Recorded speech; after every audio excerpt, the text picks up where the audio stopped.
보도남교회 여주봉 목사입니다. 네, 환영합니다. 반갑습니다. 네. 잠깐 기도하겠습니다. 하나님 아버지 감사합니다. 주님 이 자리에 성령으로 충만하게 함께해 주십시오. 주님의 은혜가 너무 크고 너무 감사해서 우리가 입을 열어 하나님 영광의 아버지 앞에 감사할 것밖에 없습니다. 심지어 코로나로 인해서도 감사하고 모든 환경을 인해서도 감사하고 우리가 하나님의 뜻을 잘 깨닫기 원합니다. 하나님의 행하심을 잘 예민하게 분별할 수 있기를 원합니다. 그래서 주님 잘 따라갈 수 있도록 도와주십시오. 예수님의 이름으로 감사하며 기도드렸습니다. 아멘. 제가 보도나무교회에서 설교를 주일 낮에 1시간 반씩 하거든요. 우리는 주일 예배가 2시간 반이에요. 2시간 반에 못 끝날 때도 많지만, 그래서 오늘 45분인가 하라고 이렇게 하셨어요. 그래서 제가 그걸 잘 봐야 합니다. 안 그러면 잘 지켜보겠습니다. 제가 시간이 넘으면 이렇게 사인을 보내주시면 바로 끝내도록 노력하겠습니다. 그 본문은 여기 있고요. 이사야 60장. 오늘 제목은 일어나 빛을 발하라인데, 개인적으로 저는 하나님께서 이런 일을 지금 우리나라 가운데 하고 계시다고 믿습니다 라는 걸 나누려고 합니다. 예. 얼마 전에 중앙일보 기사에 그것도 국민일보도 아니고 중앙일보 기사에 한국교회 기사가 났더라고요. 보신 분 계실 텐데, 그 기사는 그 성도들의 숫자를 가지고 우리 한국교회를 4종류로 나눴더라고요. 소형교회, 중형교회, 대형교회, 초대형교회. 그러면서 소형교회는 성도가 50명 이하의 성도래요. 그러니까 이제 아마 청장년 50명 잘 출석하는 분들이면 교회가 어느 정도 유지는 되잖아요. 우리 잘 알지만 이런 기준에서 말한 것 같아요. 근데 거기에 뭐라고 써 있냐면, 소형교회 중에 그나마 그 중에 많은 교회는 50명도 아니고 뭐 20, 30명도 많고 그런데, 소형교회가 우리나라 교회 80%랍니다. 그 기사에 하면. 그런데 소형교회 주일날 출석 숫자가 50%랍니다. 성도들이. 그래서 이건 코로나 때문에 이렇지만 이건 코로나만이 아니라 교회 유지가 힘들어지는 거죠. 헌금 자체가 되어지지 않기 때문에. 그런 얘기가 거기 실렸더라고요. 거기다가 대형교회도 그 기사에 의하면 요즘 헌금이 50% 줄었답니다. 그 기사에 의하면. 물론 전체 평균을 재보거나 그러진 않았겠지만 많은 대형교회가 그렇다 그 말이겠죠. 저는 침례교 목사인데요. 기독교 한국 침례, 미국에서는 제일 큰 교단인데 한국에는 큰 교단이 아니긴 합니다. 네.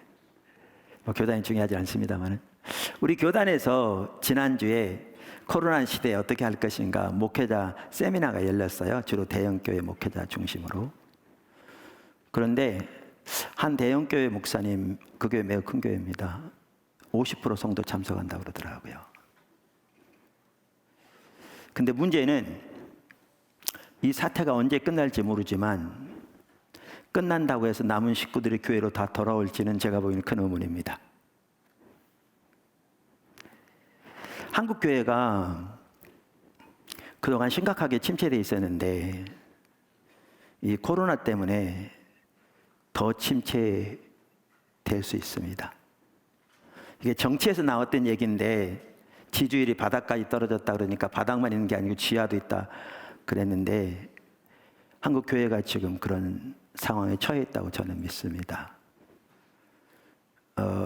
교회가 바닥까지 침체되어 있는데 지하로 떨어질 위기 가운데 있습니다. 사실은 코로나가 문제가 아닙니다. 제가 보기에는. 왜냐하면 코로나 이전에 교회가 활발하게 하나님과 친밀하게 동행하면서 정말 하나님의 은혜가 그 가운데 넘치고 하나님과 동행하는 삶에 나타나는 하나님의 모든 생명의 역사가 함께 했다면, 그러면 코로나는 전혀 문제가 안 될 거거든요. 오히려 코로나를 통해서 기회가 될 텐데, 문제는 교회가 침체되어 있었던 게 문제인 거죠. 거기다가 코로나 사태라는 전혀 예상치 못한 이런 심각한 사태가 거기에 더해지니까 이게 심각한 상황 앞에 처해 있게 된 거죠. 근데 이런 상황인데 저는 개인적으로 하나님께서 우리나라 가운데 너무나 놀라운 일을 하고 계시다고 믿는 사람입니다. 너무나 놀라운 일을 하고 계시다고 믿는 사람입니다. 그래서 그 부분을 좀 나누려고 합니다. 시간 되는 대로. 제가 40분에 시작했습니다. 그러면 45분이면 얼마죠? 하여튼 뭐 계산해서 시간 되면 손을 이렇게 표시해 주십시오. 첫째, 하나님은 이사야 하반부에서 신약교회에 약속하신 그 유업을 지금 한국교회에 강력하게 제시하고 계시다고 믿습니다. 하나님이 이사야 하반부에서 신약의 교회를 위해 약속하신 그 놀라운 유업을 교회 가운데 강력하게 한국교회 가운데 제시하고 계시다고 믿습니다. 제가 우리 기기현 목사님들하고는 이 부분을 이렇게 한 번인가 간단히 나눈 적이 있습니다. 그 전체를 다루고 있는 책이 제 책인데요. 그냥 책 성경을 연구해서 내는 설교집이 아니고 그동안 이제 하나님의 인도를 쭉 따라서 신앙생활 하면서 교회에 또 전하면서 하나님이 실질적으로 하고 계신 일들을 이렇게 하나님의 말씀에 기초해서 정리한 책입니다. 그래서 자세하게는 다 설명을 못 드릴 거고요. 혹시 관심이 있는 분들은 책을 구입해서 보시면 자세히 알게 될 것입니다. 혹시 목사님들 중에 책이 없으신 분들은 제가 공짜로 그냥 말 좀 그런데 그냥 드리겠습니다. 간단히 설명하면 이사야 하반부에는 그 신약의 교회를 향한 놀라운 유업이 약속되어 있습니다. 이사야 하반부 하면 40장부터 66장까지입니다. 근데 원래 이사야 하반부는 이스라엘 백성들이 바벨론 포로로 잡혀가 있는 상황을 염두에 두고 쓰여졌습니다. 그러니까 바벨론 포로로 잡혀가는 일은 예레미야 시대에 일어나거든요. 이사야는 훨씬 그 이전의 사람이에요. 그런데 이사야 하반부의 배경은 이스라엘 백성들이 바벨론 포로로 잡혀가 있는 상황입니다. 그래서 일부 학자들은 이 하반부는 원래 이사야가 아닌 다른 사람이 쓰여졌다고 그렇게 말하기도 합니다. 저는 원래 이사야에서 쓰여졌지만 미래 상황을 염두에 두고 쓰여졌다고 그렇게 믿는 사람입니다. 자, 그런데 여기 그 예언의 초점이 뭐냐면, 약속의 초점이 뭐냐면 이 바벨론 포로에서 회복될 것을 예언하고 있습니다. 이사야 하반부에. 근데 회복이 같이 나오다 보니까 여기에 뭐가 같이 약속되어 있냐면 고난의 종으로 오실 메시아를 통한 인류의 구속이 예언되어 있습니다. 그래서 우리가 잘 아는 대로 예수님의 십자가 부활을 어느 때보다 잘 예언한 이사야 53장도 여기 나옵니다. 그래서 이사야 하반부에는 말씀드린 대로 이스라엘 백성들이 바벨론 포로 생활에서 회복될 것이 예언되어 있고요. 두 번째는 고난받는 하나님의 종으로 오실 메시아인 예수님을 통한 인류의 구속이 예언되어 있습니다. 근데 여기에 예언이 하나 더 있습니다. 이 두 가지만 예언만 들어있다면 이미 다 일어난 일이기 때문에 나름대로 의미가 있겠지만 한 가지가 더 있습니다. 그게 뭐냐면 신약의 교회를 위한 하나님의 약속이 들어있습니다. 신약의 교회를 위한 하나님의 약속이 들어있습니다. 한 구절 한번 읽어볼까요? 우리 이사야서 54장 1절부터 하면 3절 한번 같이 읽어보면 좋겠습니다. 포도나무 교회에서는 아까 1시간 반씩 설교한다고 그러는데 성경 부지런히 찾아야 합니다. 왜냐하면 많은 성경 구절이 있거든요. 우리는 여기 띄어지지도 않습니다. 띄어지면 좋긴 해요. 이렇게 딱 볼 수 있으니까. 근데 왜 안 띄어주냐 하면 띄어지면 그 구절만 보거든요. 근데 성경을 진짜로 보려면 그 앞뒤 구절을 같이 보셔야 합니다. 그래야 그 전체적인 문맥이 보이고 그 문맥 안에서 구절이 의미하는 바를 더 정확하게 이해할 수 있거든요. 그래서 저는 성도들이 직접 찾아서 그 전체를 같이 볼 수 있도록 하기 위해서 일부러 이렇게 안 띄워줍니다.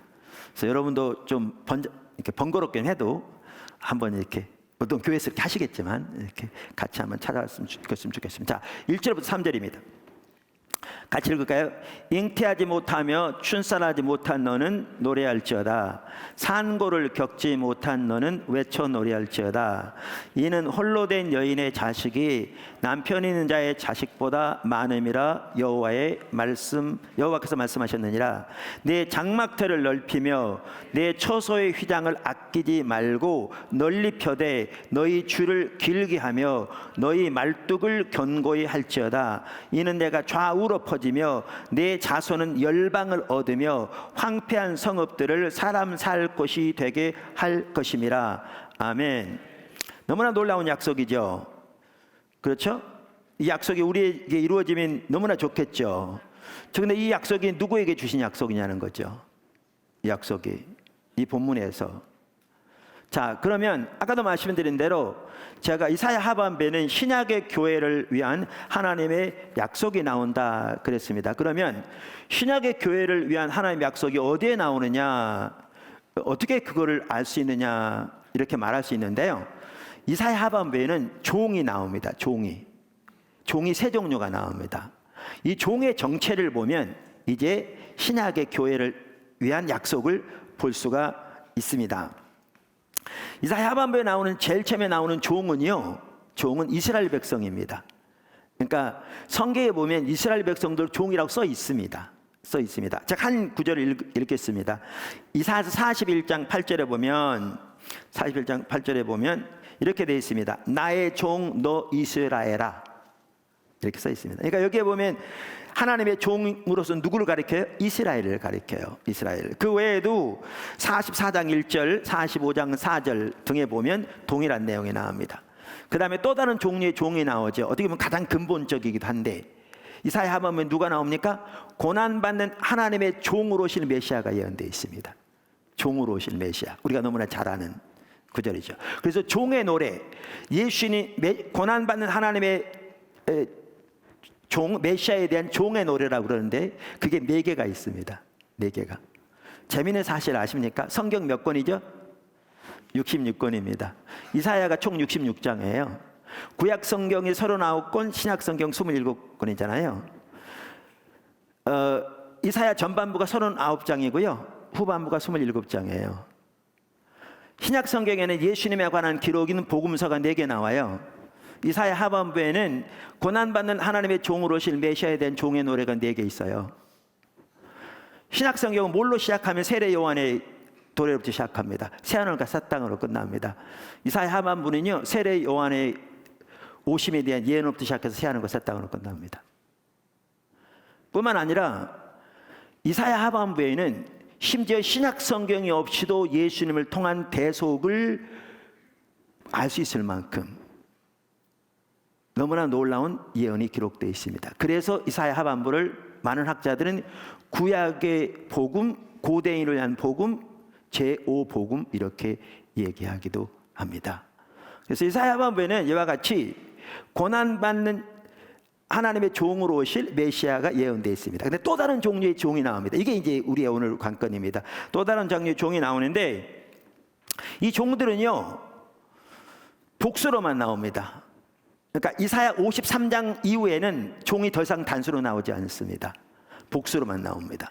근데 복수로 나오기 때문에 메시아는 아니죠. 왜냐하면 복수이기 때문에. 그 다음에 이스라엘도 아닙니다. 이스라엘도 아닙니다. 그러면 이들의 정체가 누구냐는 거죠. 이들의 정체가, 이들의 정체에 대해서요, NIV 스타디 바이블이라고 이렇게 이 성경, 또 귀한 성경이 있는데 거기에 보면 작은 이런 주석들이 달렸잖아요. 거기 주석에 보면 이렇게 써 있습니다. 이렇게 그 종들에 대해서 이렇게 써 있습니다. 자, 읽어보겠습니다. 주님께 대한 신실한 자들인 참된 신자들이다. 그들은 유대인과 이방인을 모두 포함한다. 가로 열고 이사야서 56장 6절 8절을 보라. 가로 닫고. 그들은 한편으로 그 종, 가로 열고 이사야서 53장 10절. 이 그 종이 누구냐? 이사야 53장에 나오는 그 고난받는 하나님의 종이신 메시아 예수님을 가리킵니다. 그러니까 죄송합니다. 그들은 한편으로 그 종, 다시 말하면 메시아의 후손들이다. 누굽니까? 신약의 교회입니다. 신약의 교회입니다. 그러니까 신약의 교회는 에베소 2장을 보아도 알 수 있듯이 유대인과 이방인을 합하여 한 새 백성을 만드신 것이 신약의 교회이거든요. 예수 그리스도 안에서. 그래서 여기에 세 번째 종류에 나오는 이 종들이 그 신분이 누구냐면 예수님을 통해서 세워질 유대인과 이방인을 합한 한 새 하나님의 백성, 교회를 가리킵니다. 교회. 그래서 이사야 하반부에는 신약의 교회를 위한 하나님의 유업이 예언되어 있습니다. 자, 그러면 아까 제가 이사야서 53장 1절부터 3절 읽었잖아요. 너무나 놀라운 약속이죠. 그럼 이사야서 쭉 54장 마지막 절에 보면 이렇게 되어 있습니다. 중반에 보면 이는 54장 1절부터 9절까지 쭉 말한 다음에 이것은 그 말이죠. 이는 여호와의 종들의 기업이고, 그러니까 여호와의 종들에게 하나님 주신 기업이라는 거예요. 근데 이 종들이 누구라고요? 신약의 교회라고요. 여기 이 구절에 종들이 신약의 교회라고요. 종들에게 주신 기업이요 이는 그들이 내게서 얻을 공인이라 여호와의 말씀이니라. 이와 같이 이사야 하반부에 보면요, 신약의 교회를 위한 하나님의 놀라운 유업이 나옵니다. 놀라운 약속이 나옵니다. 이제 그런 부분 하나하나 이렇게 이제 썼는데요.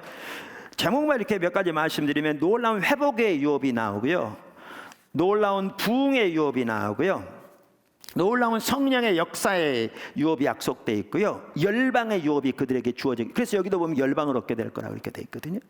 사람 살 것이 그러니까 아까 이사야 54장에 보면 황폐한 성읍들을 사람 살 곳이 되게 할 것이라 놀라운 회복의 역사를 말하고 있죠. 가장 먼저는 바벨론 포로로에서 돌아올 이스라엘 백성들의 약속인데 보다 근본적으로는 신약의 교회를 위한 하나님의 약속인 것을 이제 볼 수가 있거든요. 자, 그러면서 이렇게 그 유업들만 하더라도 말씀드린 대로 회복, 하나님의 부흥, 열방, 놀라운 성령의 역사, 하나님의 부의 회복 여기 포함되어 있고요. 그 다음에 새하늘과 새 땅의 약속도 이사야 하반부에 나옵니다. 그 새하늘과 새 땅의 약속은 이제 예수님 오실 때 우리가 완성되겠지만요.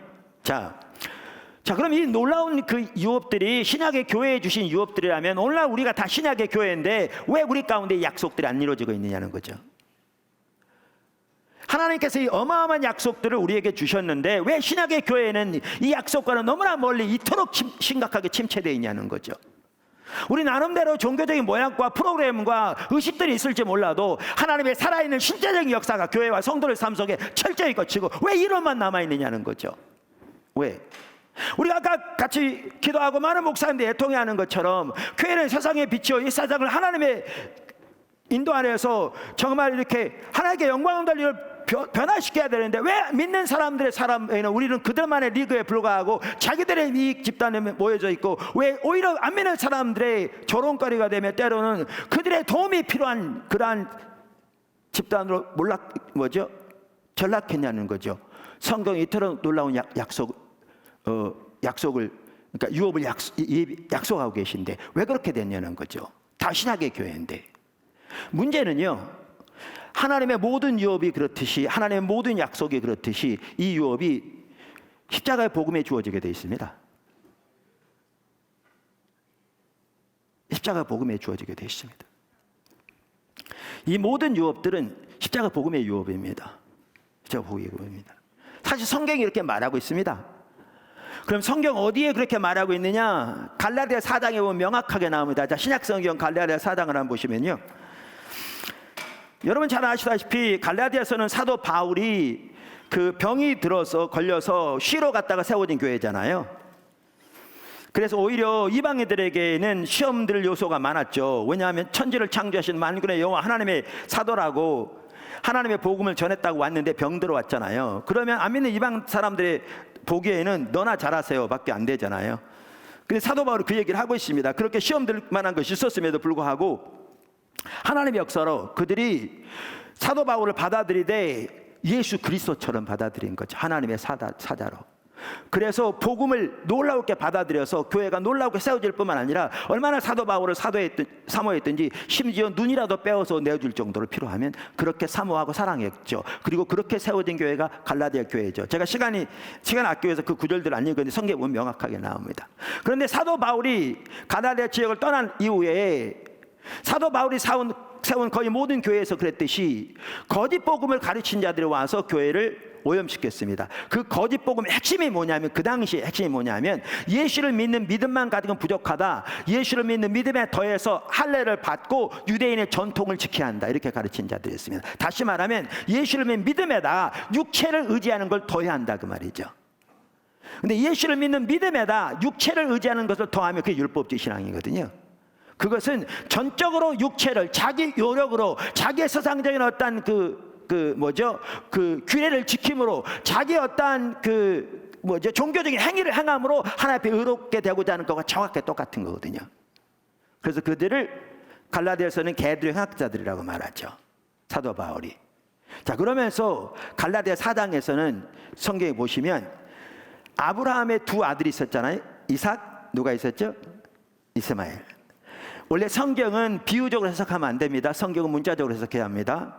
비유적으로 해석하면 별 이단이 다 나올 수 있습니다. 그러니까 대표적으로 신천지, 소위 하나님의 교회, 그들이 그런 짓 하고 있죠. 여자가 하나님이래. 남편이 하나님인데 죽으니까 아내가 하나님 됐어요. 그게 하나님의 교회거든요. 근데 30만이 있어요, 거기에. 완전히 쇠뇌되니까요. 자, 그 성경을 그렇게 비유적으로 해석한 별이라도 담을 수 있는데, 이 경우에는 사도 바울이 예외적으로 아브라함의 두 아들을 두 종류의 복음에 비유하고 있습니다. 그래서 이삭을 어디에 비유하고 있냐면 참다운 복음인 십자가 복음에, 이스마엘을 누구에 비교하고 있느냐면 그 당시 율법주의, 인본주의로 대변되는 거짓 복음인 그 당시의 그 거짓 복음에 비유하고 있습니다. 그러면서 제가 지금 읽을 텐데 사도 바울이 이사야서 54장을 인용하면서 이 약속이 이삭의 무리에게 주어졌다고 말합니다. 이스마엘에게 주어진 게 아니다. 그러면서 그들에게 뭐라고 그러냐면, 너희가 약속의 자녀야. 그러니까 성경에 뭐라고 기록돼 있어? 이스마엘을 하갈과 함께 쫓아내라고 그러지 않았냐? 그러니까 너희 가운데서 율법주의, 인본주의라는 거짓 신앙을 쫓아내고 너희가 십자가 복음으로 돌아와야 돼. 그렇게 말하고 있는 게 이사야 4장입니다. 제가 읽겠습니다. 이사야 4장 22절부터 읽겠습니다. 자, 같이 보시면 될 겁니다. 제 말을 듣기만 하기보다 성경을 같이 읽으시면 여러분 눈으로 확인하시면 훨씬 좋습니다. 4장 22절. 기록된 바 아브라함에게 두 아들이 있으니 하나는 여종에게 사나는 자유 있는 여자에게서 낳았다 하였으며, 여종에게서는 육체를 따라 낳고 자유 있는 여자에게서는 약속으로 말미암았느니라. 이것은 비유니 이 여자들은 두 언약이라. 하나는 신의 산으로부터 종을 낳은 자니 곧 하갈이라. 이 하갈은 아라비아에 있는 신의 산으로서 지금에는 예루살렘과 같은 곳이니 그가 그 자녀들과 더불어 종로를 하고 오직 위에 있는 예루살렘은 자유자니 곧 우리 어머니라. 기록된 바, 자보세요. 기록된 바 잉태하지 못한 자여 즐거워라. 산고를 모르는 자여 소리질러 외치라. 이는 홀로 사는 자의 자녀가 남편 있는 자의 자녀보다 많음이라 하였으니. 자, 어느 구절 인용하고 있습니까? 이사야서 54장 1절. 그러면서 뭐라고 말합니까? 형제들아, 너희는 이삭과 같이 약속의 자녀라. 그러나 그때 육체를 따라 난 자가 성령을 따라 난 자를 박해한 것 같이 이제도 그러하도다. 그러나 성경이 무엇을 말하느냐? 여종과 그 아들을 내쫓으라. 여종의 아들이 자유 있는 여자의 아들과 더불어 유업을 얻지 못하게 하였느니라. 그런즉 형제들아, 우리는 여종의 자녀가 아니요 자유 있는 여자의 자녀니라. 보십시오.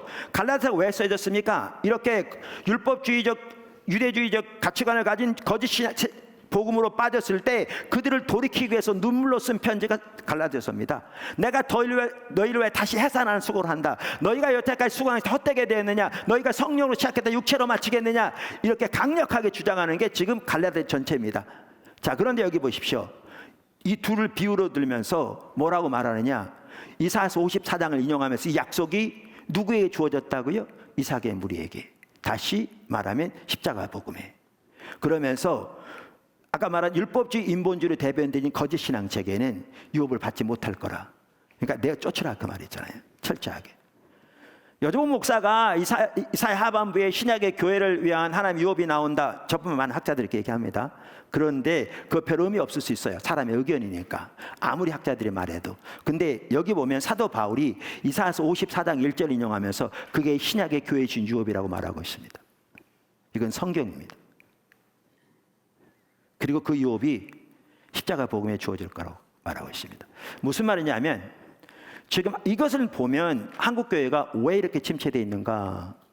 철저한 복음의 삶에 떠나 있기 때문에 그렇습니다. 간단합니다.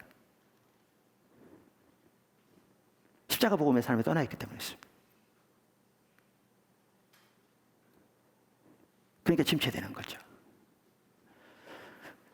자, 하나님께서 저는 지금 한국교회 가운데 강력한 이러한 이 유업을 우리에게 주시기 위해서 지금 강력하게 우리에게 제시하고 계시다고 믿습니다. 아멘. 제가 왜 그렇게 믿는가는 귀에 대신 책을 보시면 되겠습니다. 두 번째,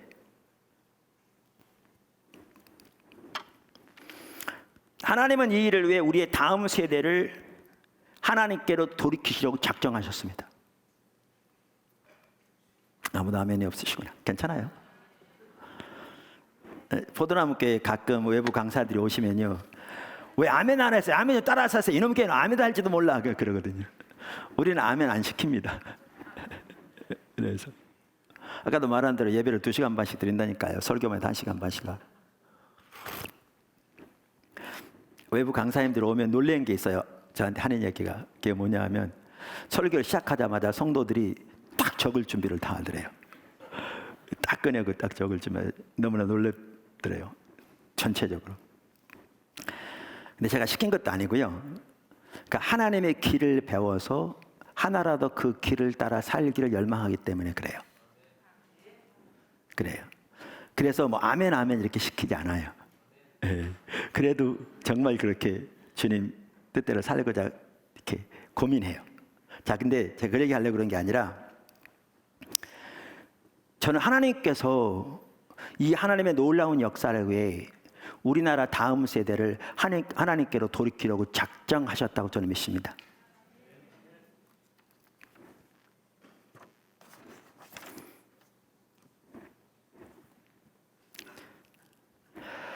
지금 한국교회가 직면한 심각한 문제 중에 하나가 다음 세대 문제입니다. 교회가 전체로 침체되니까 다음 세대가 침체되어 있습니다. 심지어 교회 중직들의 자녀들까지도 교회를 떠난 경우가 절대로 적지 않습니다. 저는 호세아 4장 6절의 그 상태가 지금 한편으로 지금 우리 한국교회가 처해 있는 상황을 부분적으로라도 보여준다고 저는 개인적으로는 믿습니다. 그 호세아 4장 6절이 어느 구절인지 아시죠? 자, 읽어보겠습니다. 내 백성이 지식이 없으므로 망하는도다. 하나님을 아는 지식을 말합니다. 하나님과 친밀한 교제에 떠나면 하나님의 심판이 옵니다. 왜냐하면 아무리 종교적인 의식이 많아도 하나님과 친밀한 교제 가운데서 하나님의 행하심을 보고 우리의 온 사람을 동참하며 하나님의 길로 행하는 삶을 떠나면 우리의 삶은, 우리의 행동은, 우리의 가치관은 철저하게 타락한 인본주의로 전락하게 되어 있습니다. 아무리 새벽기도 안 빠져도, 아무리 11조 잘해도, 아무리 교회 집사, 장로 다 해도, 목사도 아무도 예외 없이 하나님과 친밀한 교제 가운데서 하나님의 목적을 보고 온 사람으로 동참하며 하나님 중심적인 삶인 하나님의 자원으로 하나님의 목적을 위해 하나님의 방법으로 사는 삶에서 떠나면 우리 행동은, 우리의 삶은 반드시 하나님의 법을 버리게 되어 있습니다. 교리적으로 믿을지 몰라도 우리 행동은 하나님이 전혀 안 계신 것처럼 행동하게 되어 있습니다. 우리의 가치는, 우리의 내리는 결정은 안 믿는 사람과 조금도 다른 바가 없이 인본주의로 전락하게 되어 있습니다. 인간은 단 한 명도 예외가 없습니다. 앞에서 버럭버럭 소리 지르는 저도 전혀 예외가 아닙니다. 누구나 그렇게 되게 되어 있습니다. 누구나. 하나님 관계에서 올바로 안 되면. 지금 오늘 한국교회가 종교적인 의식은 그나마 남아있을지 몰라도 그것도 점점 사라져가고 있습니다. 하나님과 올바른 관계에서 떠나 있기 때문에 이런 상태에 있습니다. 이런 상태에 있습니다. 그 상황을 두고 뭐라고 그러시냐면 내 백성이 지식이 없으므로 망하는다 그러면서 내가 지식을 받았으니 이건 성경적인 지식 말하는 게 아니고요. 하나님을 아는 지식을 말합니다. 경험적 지식을 말하거든요. 지식을 버렸으니 나도 너를 버려 내 제사장이 되지 못하게 할 것이요 내가 내 자녀들 네 하나님의 율법을 잊었으니 나도 내 자녀들을 잊어버리리라. 그래서 우리 다음 세대 가운데 뭐 우리가 일반적 수치만 보더라도 우리나라 가장 큰 교단만 하더라도 합동이 제일 크죠. 그런데 합동이건 통합이건 감리교든 이해가 아닐 것 같은데요. 큰 교단들 교회에서 주일학교가 없는 교회가 50%가 넘는다고 그랬잖아요. 근데 수치가 50%지 훨씬 더 심하답니다. 청년들 중에는 더 심하고요. 여기서 돌이켜지지 않으면요, 한국교회 미래 없습니다. 숫자는 급격히 안 줄고 있거든요. 근데 지금 왜 그러냐면 고령화 시대에 그러니까 올해까지 성도들이 살다 보니까 그렇죠. 지금 많은 교회와 성도가 같이 늙어가고 있습니다.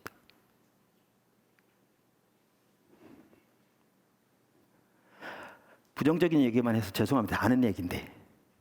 근데 저는 그거 얘기하려고 그런 게 전혀 아니고요. 이런 상황에서 저는 개인적으로 하나님의 우리나라 다음 세대를 하나님께로 돌이키려고 작정하시다고 믿는 사람입니다. 근데 그게 십자가 복음의 유업이라고 저는 확신합니다. 아까 이사야 하반부에 주어진 그 유업. 하나님께서 우리 가운데 하고 계신 일, 이거는 하나님이 이렇게 철저하게 복음의 서기를 추구하면 하나님이 어떻게 일하시는가를 보여주는 하나의 작은 증표에 불과합니다. 그러니까 우리가 잘하고 있다 그런 장은 전혀 아닙니다. 여러분이 훨씬 더 잘하고 계실 수도 있고요. 앞으로 훨씬 더 잘하실 겁니다. 그리고 중심으로 훨씬 더 잘하시기를 간절히 원하고 소원하고 축복합니다. 근데 제가 지금 나누고자 하는 것은 아까 성경이 말한 대로 철저하게 교회가 예수 그리스도 터 위에 오직 십자가의 복음에 세워지는 것이 하나님부터 신약의 교회인데, 그렇게 세워졌을 때 하나님이 우리에게 구약에서부터 예언하신 유업을 실제로 주시는데 그렇게 주실 때 어떻게 일하시는가를 하나의 작은 이해, 하나의 작은 증표로서 다음 세대에 관련해서 잠깐 하고 계신 일을 잠깐 나누려고 합니다. 괜찮으시면. 그 하나님께서 우리 같은 경우는 몇 년 전에 다음 세대의 사역으로 집중 확 이렇게 인도에 가셔서 전적으로, 그러니까 다른 일도 하지만, 그러면서 가장 먼저 열으신 게 군선교를 열어가셨는데 지금 우리가 거의 3군을 섬깁니다. 해군 사관학교까지 그 군목님 계시고 민간 목회자로 부목사님 우리가 파송해서 사례비 드리고 있고요. 3군을 섬깁니다. 광범위하게. 그리고 지금 이제 코로나 시대 때문에 잠시 다 쉬고 있습니다. 왜냐하면 출입 자체가 지금 가능하지 않으니까. 그러면서 섬기다 보면 어떨 때는요, 군에는 하나님 부흥이 와 있는 것 같아요. 그래서 이런저런 간증들 그런 건 제쳐두고요.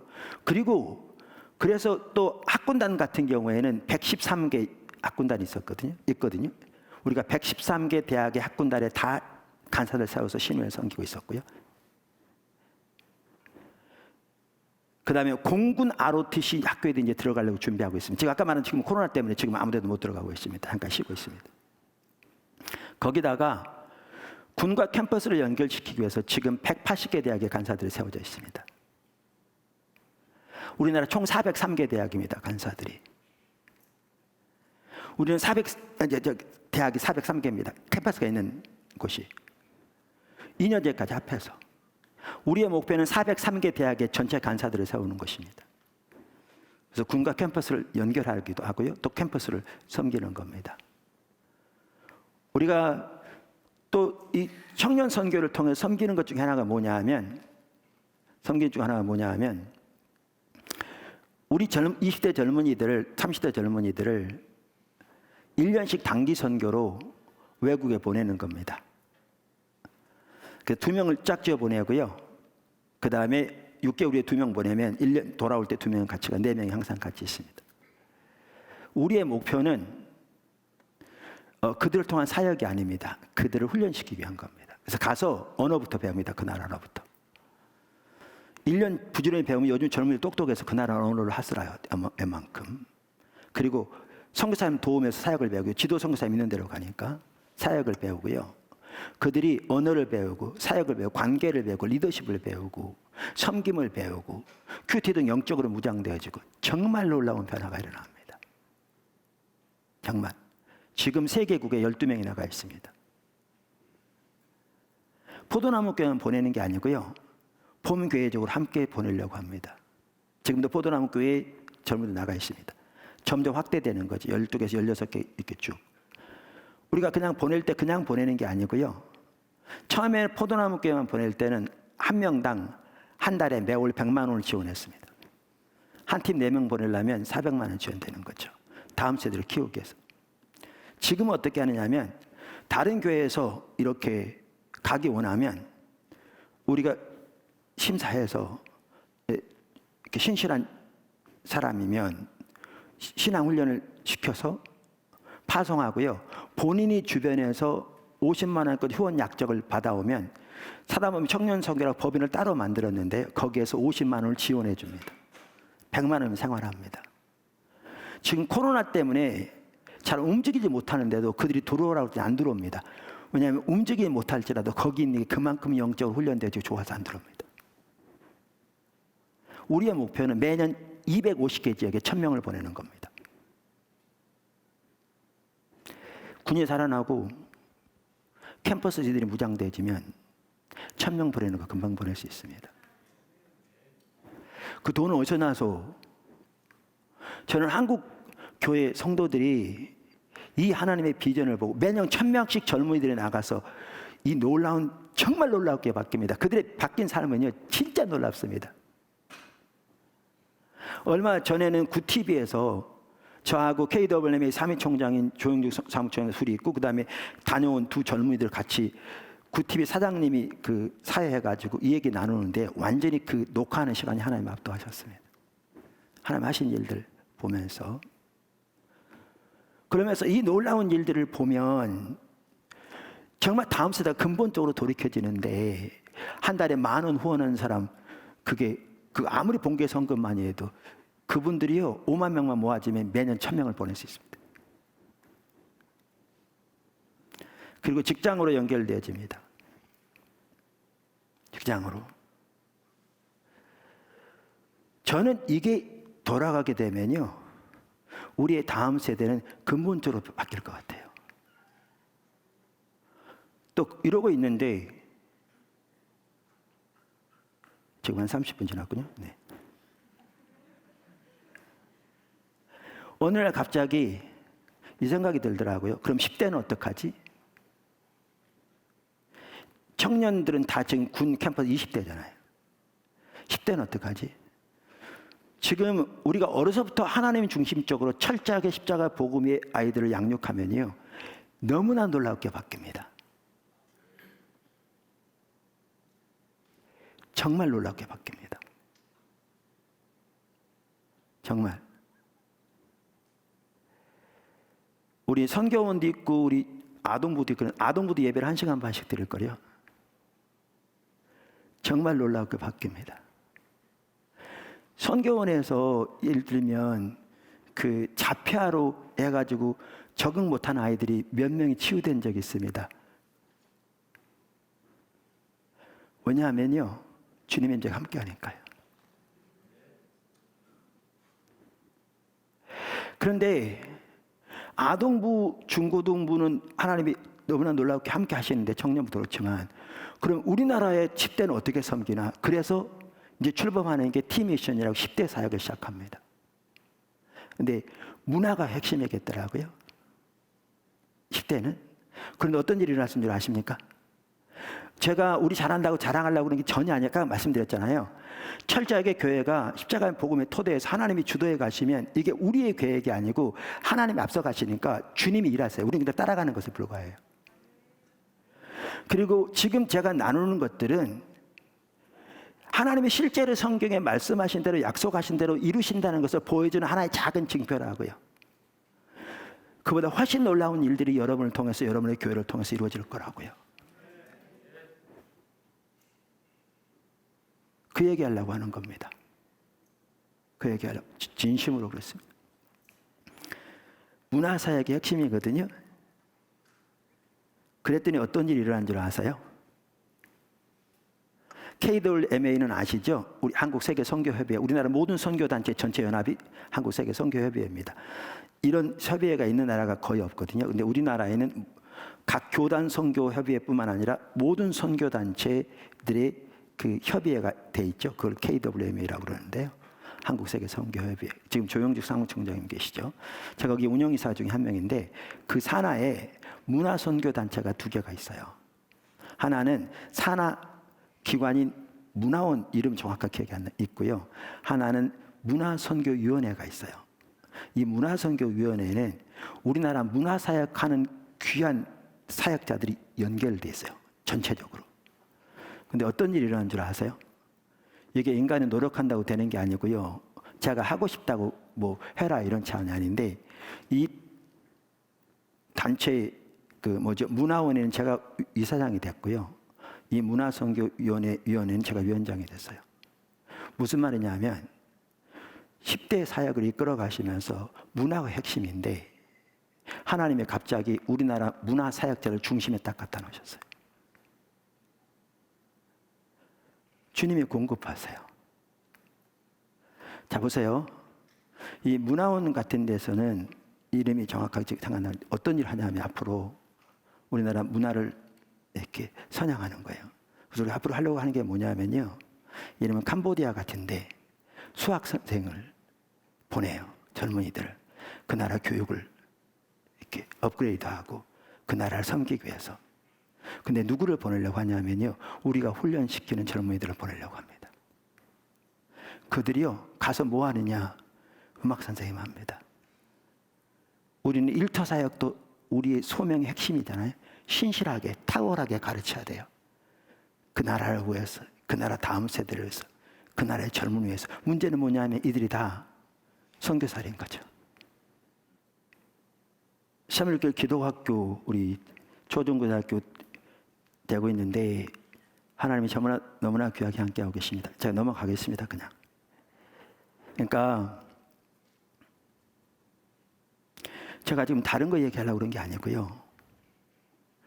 하나님이 약속하신 대로 주님의 길에 서면 주님이 너무나 놀랍게 약속하시는데 저는 이런 걸 섬기면서 뭐를 느끼냐면 하나님이 우리나라 다음 세대를 하나님께로 돌이키려고 작정하셨구나 이게 보입니다.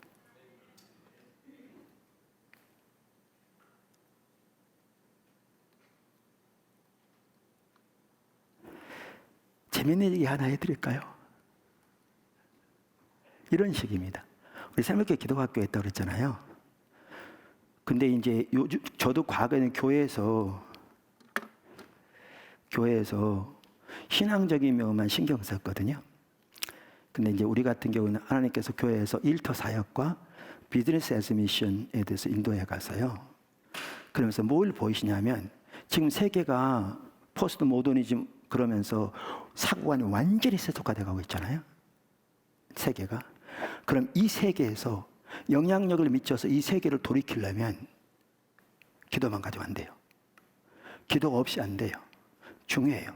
신앙훈련이 중요해요. 근데 뭐가 중요하냐면 이 시대에 그들의 그 가치관을 뚫고 하나님 중심적인 사고로 그 시대를 이끌어갈 일꾼들이 필요해요.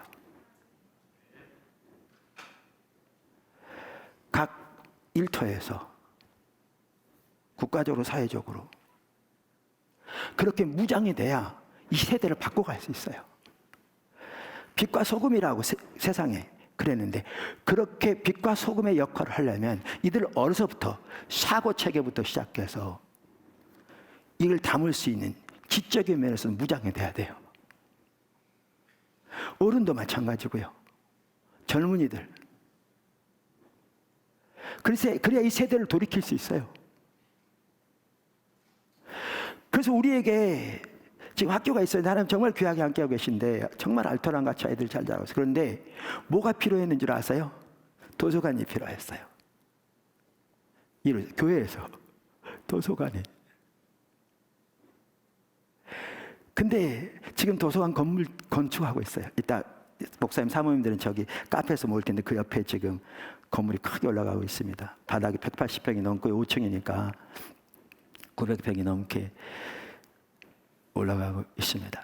근데 어떻게 세워진 줄 아세요? 이렇게 세워졌어요. 도서관이 급하게 필요하다고 나눴어요. 근데 그 자리에 그분은 없었어요. 그분이 일주일인가 2주도 채 안 돼서 주일날 아침에 올라오고 기도하는데, 아침에 일어났는데 성령께서 강력하게 함께 하시더래요. 기도하는데 새벽에, 주일날. 항상 그런 게 아니고 특별한 날이었나 봐요. 그러면서 갑자기 도서관을 교회에 지어야 할 절실한 필요를 보이시더래요. 그러면서 어디다 지을 거를 딱 마음을 주시더래요. 우리가 부지가 많이 있지만 주일날 주차를 많이 해야 돼서 있는 부지 가운데 짓기는 못하거든요. 그런데 이따 가보시면 혹시 알겠지만 축대 위에다 짓는 거예요. 그러니까 주차장이 전혀 안 손상되게. 그래서 지어가는데요, 일부 여기까지 해서 총 예산이 40억입니다. 이 코로나 시대 어려울 때. 근데 하나님이 하나님의 목적을 위해 앞서가시니까 믿음으로 좀 따라가는 거죠. 저는 이 하나하나가 하나님이 우리나라 다음 세대를 하나님께로 돌이키려고 얼마나 작정하고 계신가를 봅니다.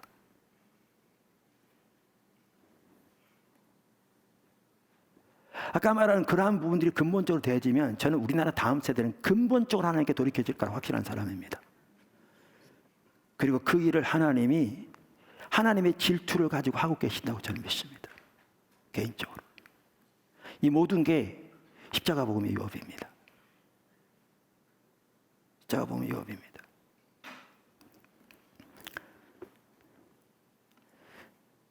아까 40분. 빨리 맞춰야 되겠구나. 자, 세 번째. 코로나 사태 가운데 하나님께서 놀라우게 하고 계신 일. 이건 간단히 이제 좀 마치겠습니다. 코로나가 우리에게 많은 어려움을 가져왔습니다. 근데 저는 코로나 사태를 통해서 하나님이 강력하게 일하고 계시다고 믿습니다. 이건 개인의 의견이기 때문에 하나님의 말씀은 아닙니다. 저는 근데 저를 그렇게 보는 이유가 분명하게 있습니다. 그래서 지금부터 말한 건 제 의견이니까 참고하시면 되겠습니다. 자, 보십시오. 우리나라 코로나 처음에 중국 다음으로 왕창 퍼졌을 때 세계 기피 대상이 됐습니다. 또 한편에 저도 그런 생각도 했습니다. 우리나라 대통령이, 그러니까 우리나라 정부가 뭐 이렇게 자세하게 하냐, 다른 나라는 적당히 하던데, 그래가지고 전 세계에 이렇게 기피 대상이 되냐, 그런 얘기도, 생각도 들 때가 있더라고요. 약간은. 그러나 그 정직하게 해야지 옳은 거지 뭐 그랬는데, 자, 보십시오. 우리가 너무나 잘 알듯이 세계 기피 대상이 됐었는데, 그 상황에서 그렇게까지 퍼지던 나라를 이렇게 잘 잡은 나라 한국밖에 없습니다. 그래가지고 여러분 너무나 많이 들어서 제가 얘기할 필요가 없습니다. 뭐 식상할 만큼. 그래서 이 방역의 모델이 어디가 되냐면 한국이 됐습니다. 미국 의회에서도 증언하면서 맨날 하는 얘기가 뭐냐면 한국과 미국을 비유하는 얘기였습니다. 의원들이. 저는요, 이게 하나님이 일하신 거라고 믿습니다. 제가 이렇게 믿는 이유가 있습니다. 왜 믿는 이유가 있냐면, 시간은 좀 지났는데 우리가 특별하게 하나님을 경험하는 때가 있잖아요. 우리 삶에서. 그렇죠? 기도할 때 뭐 성령이 강력하게 은행하셔서 이렇게 뭐 일생에 몇 번 있을까 말까 이런 경험들이 있잖아요. 그렇죠? 여러분도 있을 것이고 있는데, 그런 경험 중에 하나인데, 그때가 IMF 시대였으니까 오래됐습니다. 근데 하나님이 강력하게 하나님의 성령께 역사해서 저희가 뭐가 딱 보여졌냐면, 깨달아졌냐면, 하나님이 우리나라에 유업을 주셨다는 게 보여졌습니다. 그게 뭐냐면, 그 짧은 기간 내에 우리나라 기독교가 이렇게 활성화하게 되었고, 그 다음에 그 가난한 나라에서 아까 한 분이 말한 것처럼 이렇게 한 세대 만에 부자가 된 나라는 세계 유례가 없습니다. 중국이 많이 성장했지만 개인당 국민 소득으로 하면 아직 모르는 중진국에 불과하거든요. 이런 나라가 없습니다. 그런데 그때가 IMF 기간이었는데 뭐가 딱 깨달아지냐면, 내가 깨달아진다고 해서 성령께서 비추셨다고 그런 게 더 옳을 것 같은데, 탕자가 아버지의 분깃을 가져다가 자기 정욕대로 탕진해버린 것처럼 한국교회가 하나님께서 주신 유업을 우리 정욕대로 탕진해버린 게 보이더라고요. 그때 이미 교회는 만약 성장을 접어들었고요, 국가는 IMF에 빠졌고요. 근데 그때 그 하나님이 강력하게 임해서 강단에 쓰러져 가지고 있을 때 하나님께서 막 이렇게 주마등같이 비춰간다 뭐 이런 표현이 있듯이 깨달았게 하신 건데, 그때 또렷이 비추셨던 게 뭐냐면 하나님이 우리나라에 두 번째 유업을 주시겠다고 약속하신 거더라고요.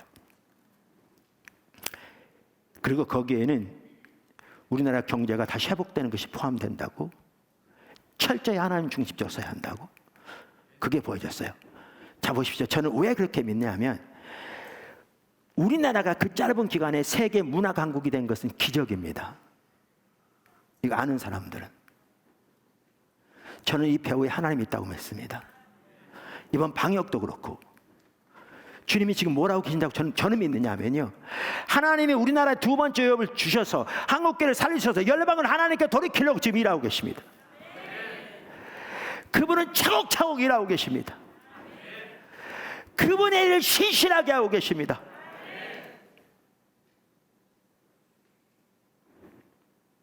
그 길을 예비하고 계십니다.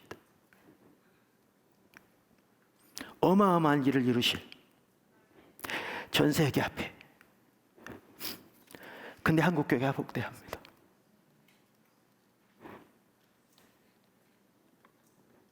이대로는 안 됩니다.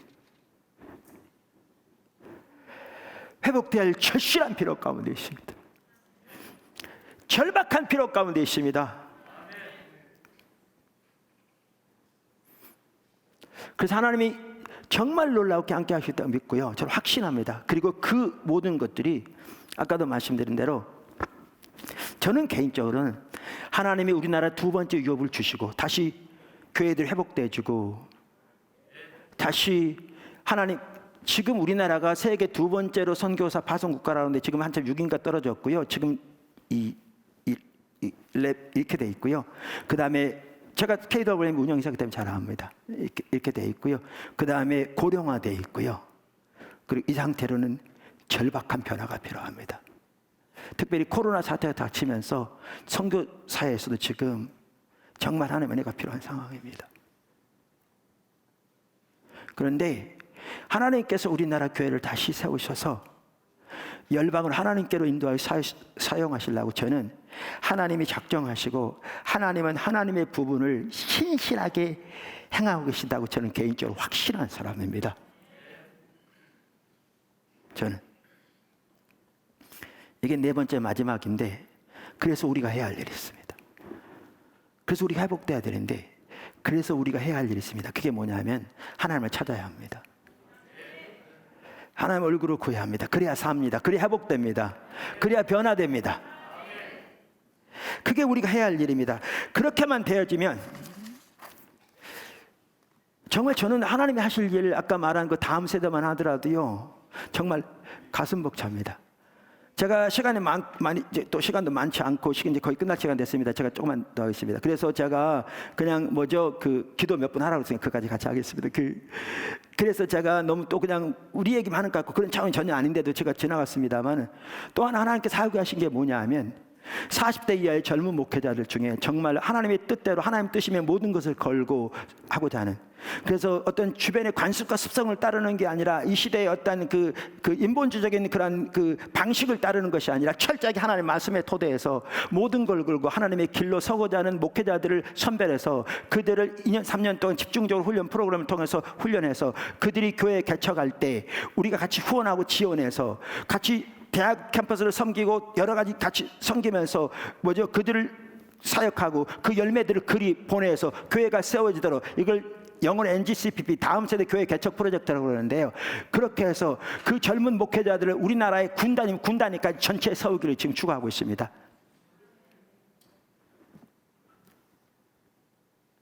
사목교 선교의 남은 예산은 거기에 다 투자할 겁니다, 앞으로.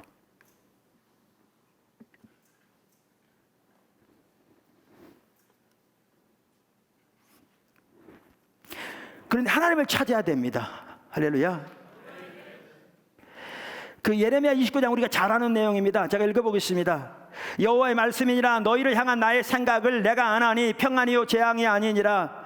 너희에게 미래와 희망을 주는 것이니라. 아멘. 근데 이게 언제 말씀하신 줄 아십니까? 바벨론 포로로 잡혀갈 걸 말씀하신 말씀입니다.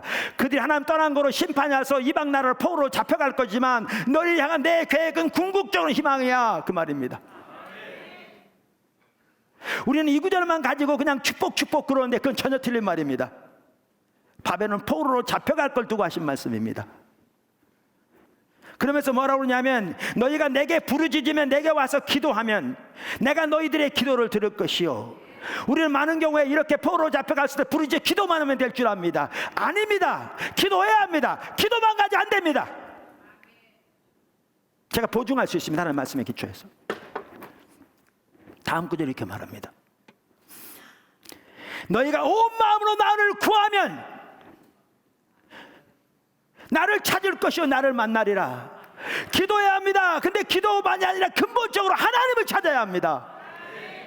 온 마음으로. 그래 회복됩니다. 나를 찾으면 만나리라. 그러면서 이것은 여호와의 말씀이니라. 나는 너희들을 만날 것이며. 보세요. 하나님을 찾아서 만나줘야 약속이 실현되는 겁니다. 하나님 얼굴 구해 주님 우리 가운데 오셔서 우리를 만나 주셔야 하나님의 약속이 성취되는 겁니다. 그래서 너희들을 만날 것이며, 내가 너희들을 만나면 그 말이죠, 너희를 포로된 중에서 다시 돌아오게 하며 내가 쫓아보냈던 나라들과 모든 곳에서 모아 사로잡혀 떠났던 그곳으로 돌아오게 하리라. 여호와의, 이것은 여호와의 말씀이니라. 보세요. 회복시킬 걸 말씀하시면서 기도하되 하나님을 찾아야, 마음을 내 하나님 찾아야, 그래야 만나게 될 것이고 하나님이 만나 주시면 약속이 성취될 거라고 말합니다. 이와 관련된 또 하나의 중요한 구절이 있습니다. 그게 호세아서 5장입니다. 호세아 5장 마지막인데, 그 마지막 절인데 2절 14절에 이렇게 말합니다. 내가 에브라임에게는 사자 같고 유다 족속에게는 젊은 사자 같으니 내가 바로 내가 움켜갈지라. 내가 탈지하여 갈지라도 건져낼 자가 없으리라. 이 말입니다.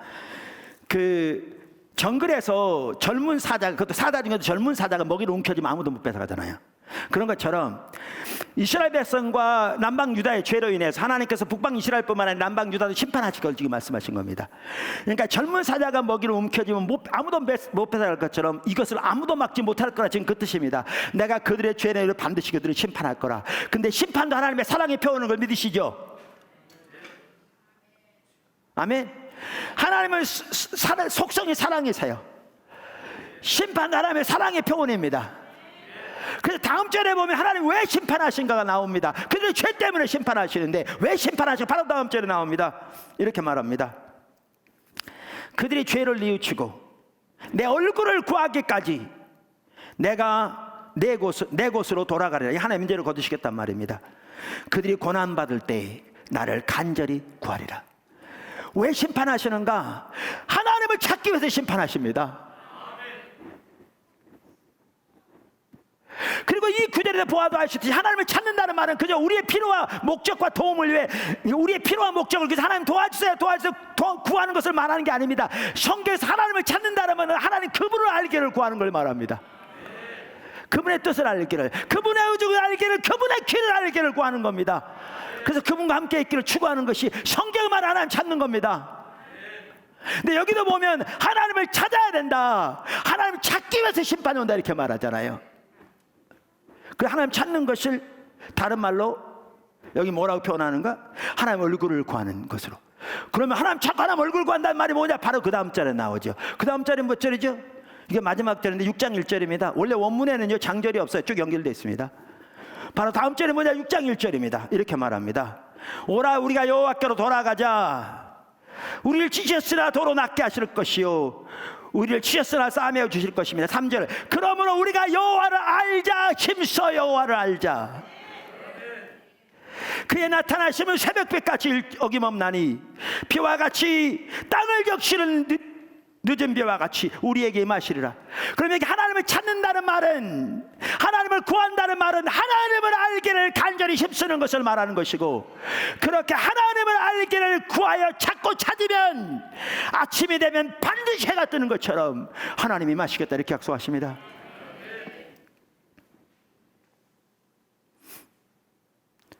지금 한국교회가 바로 그때입니다. 그렇게 찾아 회복됩니다. 그렇게 하나님을 찾으면 너무나 놀랍게 회복됩니다. 그래서 하나님 찾는 게 뭔지 혹시 도움이 필요하시면요, 이 전책 하나님 찾는 것에 대한 책입니다. 하나님을 찾는 삶이고요. 제가 이 비전에 관한 책은 목사님들에게 원하시면, 여러분들도 원하시면 가져가시도록, 원하시면 가져가도록 밖에 한 곳씩 나눴으면 우리 성도들이 다 파는 건데, 기흥구연합에 오신 분들은 제가 필요하시면 원하시면 이거 한 권을 갖다 놨습니다. 그래서 지금 사도 바울도 보십시오. 고린도서 2장 2절에 내가 너희 중에서 예수 그리스도 그 십자가에 못 박히신 그분에는 아무것도 알지 않기를 작정했다. 그의 단 한 가지 유일한 목표는 주님을 아는 거였습니다. 빌립보 3장 7절이야도 마찬가지였습니다. 이게 우리 신앙입니다. 그럼 한 가지 예만 드리고 마치겠습니다. 우리 이제 그동안 이렇게 우리 같은 경우에도 사역이 너무나 이렇게 바빠서 정말 하나님께서 다음 세대뿐만 아니라 여러 나라에도 많은 일을 하셨는데 우리가 주님을 찾는 시간이 더 필요했는데 사역이 워낙 많다 보니까 우리는 하루짜리 예를 들면 그 이렇게 어떤 행사가 있는 건 치지 않고요. 3일 이상 있는 거 하나로 치고 어떤 거는 2주 동안 프로그램이 있습니다. 그 1년에 몇 차례 있거든요. 아침, 저녁, 점심 다 식사해야 되고요. 2주 또 하나로 쳐서 한 프로그램은 그게 1년에 24번이 넘습니다. 3일 이상짜리가. 그러니까 엄청 바쁘게 그렇다고 우리 교회 목적을 위해서가 아니라 하나님의 일하심에 순종하게 그랬는데 코로나 때문에요. 이렇게 모이는 게 힘들어졌잖아요. 군성교마다 지금 다 모였고. 근데 하나님께 너무 감사한 게 있어요. 그게 뭔지 아십니까? 집중적으로 주님을 더 찾을 수 있는 기회가 된 거죠. 그래서 매일 우리 10시에 인터넷으로 예배하고 기도하고 성도들은 끝나고 그 홈페이지에 이제 다양한 주제별로 있으니까 설교를 듣때 단순히 정보를 얻는 게 아니라 하나님 찾는 마음으로 들으면서 자기의 삶이 하나님 떠난 모습이 보이면 회개하고 돌이키고 하나님의 길이 보이면 정리하고 끝나고 나서 성경 찾아 확인하고 하나님 뜻이 보여지면 하나님의 은혜를 구하고 자신의 가족과 교회와 나라를 위해 기도하고 이렇게 하기를 지금 몇 개월 차고 있거든요. 정말 놀라운 변화들이 있고요. 저녁 시간에 직장인들을 위해서 또 올해부터 금요일에 제가 매일 그 설교까지 하면서 오전에 한 330, 340명이 인터넷으로 함께하고 저녁에는 500명 이상이 함께하면서 주님을 집중적으로 찾고 있습니다. 한 가지만 하나님이 하신 일 나누면 지금 코로나가 전 세계로 확대되자 있잖아요. 지금 피크가 아직 안 찼습니다. 계속 갱신입니다. 숫자가. 근데 특별히 가난한 나라들 심각합니다. 중남미, 남아시아, 아프리카 같은데. 그래서 우리가 가난한 나라들을 위해 기도합니다. 왜냐하면 우리가 올바른 당연히 믿음을 가지고 있으면 가난한 나라들의 복지가 우리의 관심사가 돼야 되거든요. 하나님 앞에서. 믿으십니까?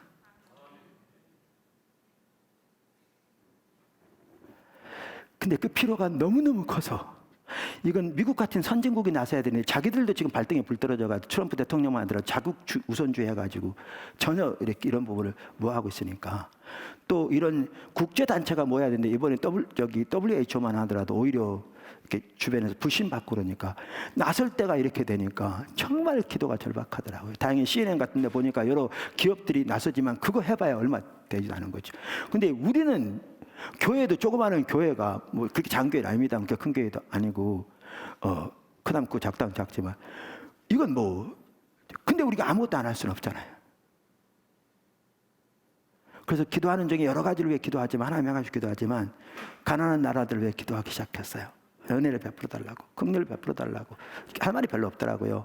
저의 죄를 용서해 주시고 우리의 죄를 용서해 주시고 인류의 죄를 용서해서 긍휼을 베풀어 주세요. 이 말밖에 못 하겠더라고요. 그렇게 기도하면서 우리 해외선교위원회에서 먼저 시작했는데요. 경기도 10만 원 줬잖아요. 그게 3분의 1, 3만 3천 원씩. 우리 해외선교위원회가 한 몇백 명 되거든요. 500명 가까이 되나? 300명 넘나? 하여튼 그래요. 그래서 그중에 300명만이라도 3만 3천 모으면 1,000만은 되니까 그러니까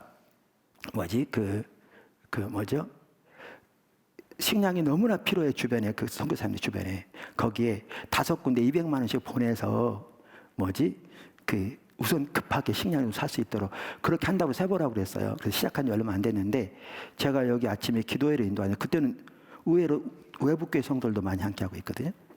근데 저 기도회 인도하는 하나님은 그런 마음을 주시더라고요. 그걸 나누기를 원하는. 그래서 나눴어요. 우리가 아프리카를 잘 섬기려고 따로 단체, 아프리카 프로젝트라는 단체가 세워져 있거든요. 서울시에서. 그랬는데요. 그때부터 이분 저분들이 헌금을 보내기 시작했어요. 일이. 그래가지고 지금 200만 원씩, 200만 원씩, 200만 원씩, 200만 원씩 보내기 시작해가지고요. 지금 아마 돈으로 따지면 8천만 원 정도가 집행됐어요. 8천만 원 가까이. 넘었겠네요. 그런데 어떤 일이 있었냐면 지난주에는 미국에서 한 분이 5천 불을 보내왔고요. 또 며칠 전에는 이름 거기 써 있어요. 영어로. 근데 우리 성도는 전혀 안 해요. 근데 끝점까지 나와 있는 거 보니까 외국에서 보낸 것 같아요. 어디서 왔는지는 몰라요. 근데 3천만 원 가까이 보냈더라고요. 그래서 지금까지 1억 3천 정도 모여서 아마 8천만 원 정도는 이미 집행됐고 그 뒤로 추가로 계속 집행할 겁니다. 제가 뭐 얘기하려고 그러냐면요. 우리 자원을 훨씬 초월한대. 하나님이 앞서가셔서 하나님의 의중을 깨닫고 믿음으로 순종해 가면서 작은 힘일지 몰라도 하나님의 인도하심에 순종해 가면 하나님이 하나님의 자원으로 일하시는 거예요. 어떤 열방 가운데서. 또 선교사님을 통해서 구제가 되니까 복음의 길이 예비되는 거예요. 오늘 제가 이 부분 나눈 게 이제 결론으로 마칩니다. 저는 하나님이 지금 우리 한국교회를 회복시켜서 이사야 하반부터 약속되어 있는 그 놀라운 하나님의 생명과 은혜가 넘치는 교회로 회복되기 위해 부르짖고 계시다고 믿습니다. 저는 확신합니다. 왜 확신하는지 아까 말한 그 책을 보시면 거기 설명이 다 되어 있습니다. 왜 개인적으로 제가 확신하는지. 확신합니다. 또 그래서 하나님은 우리나라 두 번째 욥을 주셔서 열방 가운데 그 놀라운 일을 이루시라고 하나님은 하나님 파트를 신실하게 행하고 계시다고 믿습니다. 저는. 하나님은 하나님 부분을 하나님 파트를 신실하게 행하고 계시다고 믿습니다. 이 코로나 상황 가운데서도 엄청나게 이제 우리가 해야 합니다. 우리 모든 교회가 하나님의 얼굴을 집중적으로 구해야 합니다. 그래야 삽니다. 그래야 하나님의 얼굴을 구함이 없이 예배 회복되지 않고요.